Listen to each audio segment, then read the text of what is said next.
حضرت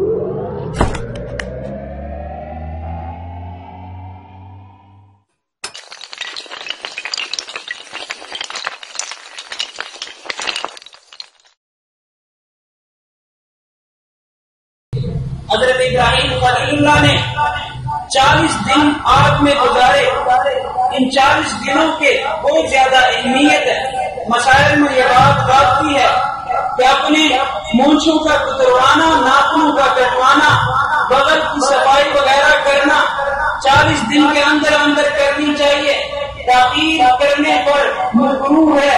اور اسی طرح حضرت ابراہیم خلیل اللہ نے بھی آگ میں 40 دن گزارے ہیں. انہی 40 دنوں کی اہمیت کو دیکھتے ہوئے صاحب روضہ نے عجیب ایک بیان لکھا ہے.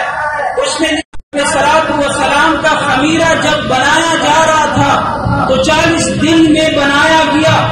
حضرت موسیٰ علیہ الصلوۃ والسلام جب طور مقام پر رب کریم سے مناجات کرنے کے لیے گئے تو 40 شب کا ٹائم دیا گیا. اسی طرح نبی جب بنتا ہے تو نبوت 40 برس کے بعد عطا کی جاتی ہے. اسی طرح حکمت جو بھی کرتا ہے تو 40 دنوں کے بعد وہ ظاہر ہوتی ہے. عورت کے نفاس کے دن بھی 40 ہوتے ہیں. اور ماں کے پیٹ میں جب بچے کا نطفہ ٹھہرتا ہے تو نطفہ ایک حالت سے دوسری حالت پر تبدیل ہوتے ہوئے بھی 40 دن لگتے ہیں. زمین ہر 40 دن میں تبدیل ہوتی ہے، بدلتی ہے. اسی طرح وقت کے گزرنے کے ساتھ انسان کے جسم میں نشو نما آتی ہے، لیکن 40 دن بعد اس پر تازگی کا ظہور ہوتا ہے. اسی لیے اولیاء کرام چلے کا اہتمام کرتے ہیں، چلا کٹواتے ہیں. اور میں عرض کرتا چلوں کہ انبیاء کرام میں سے ہر نبی میں اللہ رب العزت نے 40 مردوں کی طاقت رکھی ہوتی ہے. اور امام الانبیاء تاجدار حرم حضرت محمد رسول اللہ صلی اللہ علیہ وسلم میں اللہ نے 40 نبیوں کی طاقت رکھی ہے. اور اس امت میں 40 ابدال ہیں. اور جب ایک مومن اس دنیا سے رخصت ہوتا ہے تو 40 دنوں تک اس کا یہ عبادت والی جگہ مشرہ روتا ہے، اس کو یاد کرتا ہے. اسی طرح جب کوئی شراب پیتا ہے تو 40 دنوں تک اس کی نماز قبول نہیں ہوتی. اسی طرح جب کوئی شرابی شراب پیتا ہے تو آزاد آدمی کے لیے شریعت میں ہر 40 کوڑے لگائے جاتے ہیں.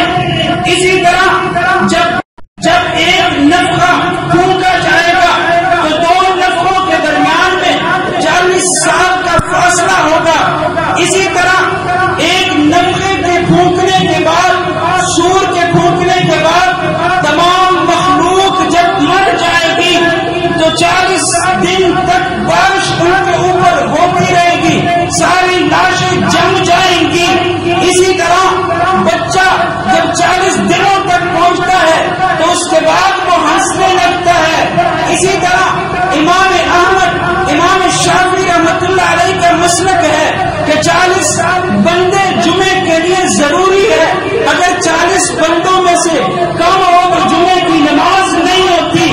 اسی طرح حضرت یونس علیہ السلام والسلام جب مچھلی کے پیٹ میں گئے تو ذکر کی دولت کی وجہ سے، اللہ رب العزت کی ذکر کرنے کی بدولت اللہ نے اسے 40 دن وہاں پر آسائش سے رکھا. اسی طرح آپ صلی اللہ علیہ وسلم نے اسلام کا کام اس وقت ظاہر کیا جب صحابہ کرام، صحابیات کی تعداد 40 مردوں تک پہنچ چکی.